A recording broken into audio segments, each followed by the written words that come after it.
剛剛呢個週末，對於華納兄弟 Warner Brothers、功夫熊貓本作 Jack Black、水行俠 Jason Momoa 以及全部同 Minecraft 相關嘅人嚟講呢，都係一個非常之鼓舞嘅一個週末。對於嗰啲領咗 Snow Off-White 嘅電影院承辦商嚟講，可以話係一個遲來嘅春天啊！正喺呢一個普天同慶嘅時候，最明顯嘅兩個輸家就係迪士尼同埋 Rachel Zegler。大家好，Welcome to AMC Live HK，This is your Captain speaking。今日呢，我哋會同大家講下 Minecraft 嘅票房究竟發生咗咩事？一場幾乎冇人預見到咁犀利嘅票房海嘯呢，幾十尺高咁樣捲埋嚟。喺影片開始之前，提一提大家，如果仲未訂閱我哋嘅頻道，希望你睇完呢條片之後會考慮訂閱，唔好吝嗇你嗰個讚好同埋分享俾中意電影嘅朋友。Without further ado，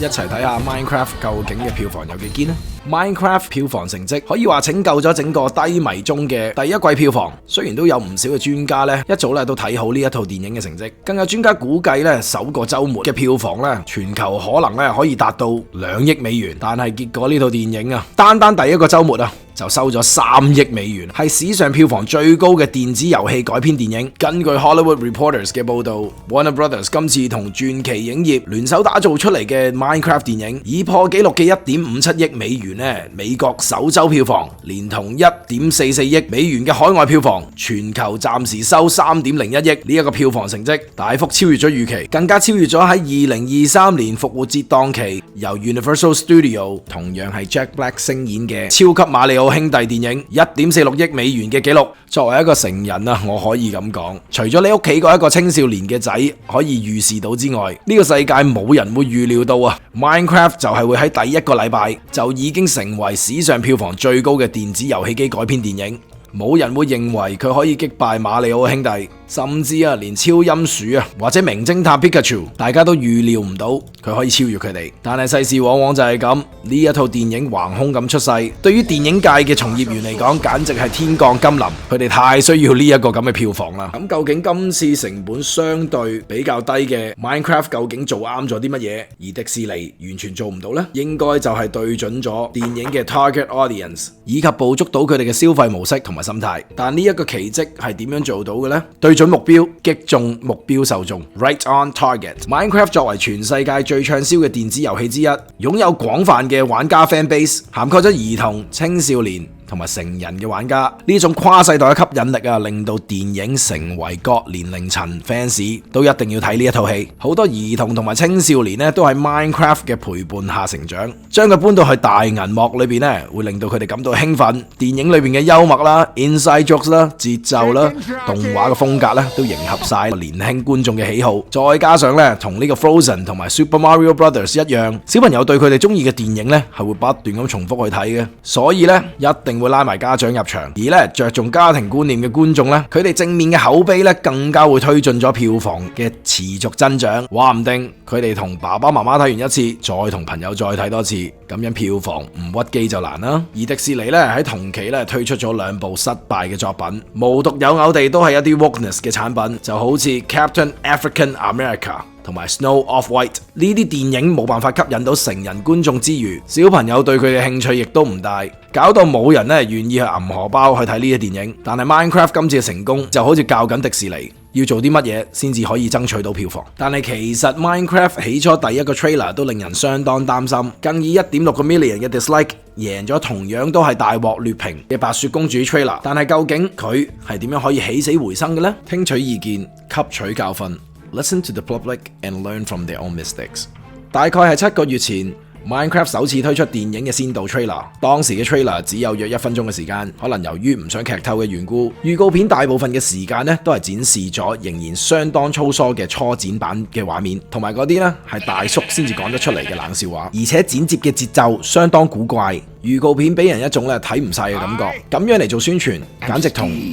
冇乜分別。但 Minecraft 嘅製作團隊並冇好似迪士尼咁樣無視大眾嘅反感，喺4個月前再推出第2個預告，仲自嘲咁樣話呢個預告片係 Take Two， 因為第一個失敗咗嘛。新嘅 trailer 將大量能夠引起共鳴嘅 Minecraft 題材咧展現喺觀眾面前，畫面咧亦都明顯咧係有進步，而最出色就係嗰一個製作嘅節奏同埋配樂咧，能夠咧令到呢套戲吸引咗好多，成功挽回咗唔少嘅分數。此外，華納咧選擇咗一個適合嘅電影檔期咧去上映呢套電影，冇乜大嘅競爭，同埋咧北美咧又放緊春假，所以家長們咧都喺度尋求緊一啲咧可以全家一齊睇嘅戲。當然佢哋估都估唔到嘅，就係喺被炒到熱烘烘嘅白雪公主票房撲直之後，隨即上映。Snow White 嘅不堪咧，令到不少嘅消費者咧想追捧 Minecraft， 以達到雙贏見絕嘅效果。咁但係消費者同埋啲家長點解要咁做呢？ Jack Black 當機立斷，各隻自保。若然大家有留意開呢個北美嘅電影新聞，都應該知道咧 Jack Black 除咗一個著名演員之外，仲係一個咧熱愛音樂嘅發燒友。佢嘅經典音樂電影 School of Rock 更被譽為咧係最好嘅兒童電影之一。但係大家唔好忘記嘅，其實佢係一個爛片王嚟嘅。佢上年咧同佢嘅音樂樂隊咧 Tenacious D 咧就巡迴演出，喺澳洲悉尼一站咧，啱啱就係佢嘅 band 友 Carl Gus 嘅生日。主辦單位咧送上呢個生日蛋糕同佢賀壽，但係 Carl 咧喺台上許呢個生日願望嘅時候，竟然公然希望咧下次對正喺度選緊呢一個總統大選嘅特朗普暗殺，下次就唔好失敗咯。此言一出咧，令到公眾非常譁然。Jack Black 嘅時候咧就馬上喺社交媒體咧就宣布咧將呢一個世界巡迴咧馬上腰斬。Carl Gus 咧亦都有公開道歉，但係事後咧又將呢個道歉咧就刪除咗。至今咧 Tenacious D 咧仍然未有復合嘅打算啊。雖然咧大家並唔知道咧 Jack Black 嘅政治取態，但係咧呢一種仇恨嘅言論一出，功夫熊貓即刻就當機立斷，制止咗一場咧公關災難。試想一下，若果 Rachel Zegler 或者迪士尼喺 Zegler 亂出狂言之後咧馬上作出修補，其實 Snow White 嘅票房可能唔會如此慘淡收場。咁當然咧 Zegler 咧好有機會會喺其他場合再次表現佢災難性嘅破壞力。至今上映咗3個星期嘅白雪公主，全球嘅票房咧大約只有 1.7 億美元，遠遠都未追到佢嗰一個咧大約有3億美元嘅拍攝成本。但係老實講啊，同樣係爛片，點解結果會咁唔同呢？ Same shitty movie, different result。首先要利申啊，日前我同我太太仲有3個小朋友咧就入場睇咗 Minecraft。喺一路睇電影同埋完場之後咧，我可以好肯定咁樣確認咧 Minecraft 係我近年嚟睇過最差嘅電影。作為一個咧冇認真投入過 Minecraft 遊戲嘅觀眾，超過90%時間都 get 唔到咧電影包含嘅寓意。演員嘅演技浮誇啦，對白毫無深度，故事都係嗰啲入咗遊戲之後又唔想遊戲裏邊嗰啲怪物走出嚟現實生活嗰啲老土橋段。片長1個鐘頭零40分鐘嘅煎熬咧，老實講真係幾難頂嘅。而亞洲嘅觀眾咧，相對咧就比較內斂，同埋咧可能大部分嘅觀眾咧都同我一樣，並唔係 Minecraft 嘅死忠，所以有好多個咧喺北美咧會令到成間戲院歡呼或者騷動嘅部分咧，觀眾咧可以話係完全冇反應。但係完場嘅時候，見到5歲嘅仔仔滿足嘅表情，仲有一諗到咧 Minecraft 嘅成功將會令到口不擇言嘅 Rachel Zegler 事業跌到谷底，騎劫大眾真正嘅聲音多年嘅主流傳媒公信力將會進一步嘅流失，以及咧迪士尼呢啲侮辱觀眾咁多年嘅電影商將會受到教訓。我同我太太咧不禁咧都會會心微笑，希望咧傳統價值咧可以喺呢一啲咧政治不正確嘅時代之後，再次咧由電影重新注入我哋下一代嘅成長裏邊 ，Make our next generation great again。今日嘅節目嚟到呢度，希望大家中意呢一類型嘅片，同埋咧邀請大家留言分享，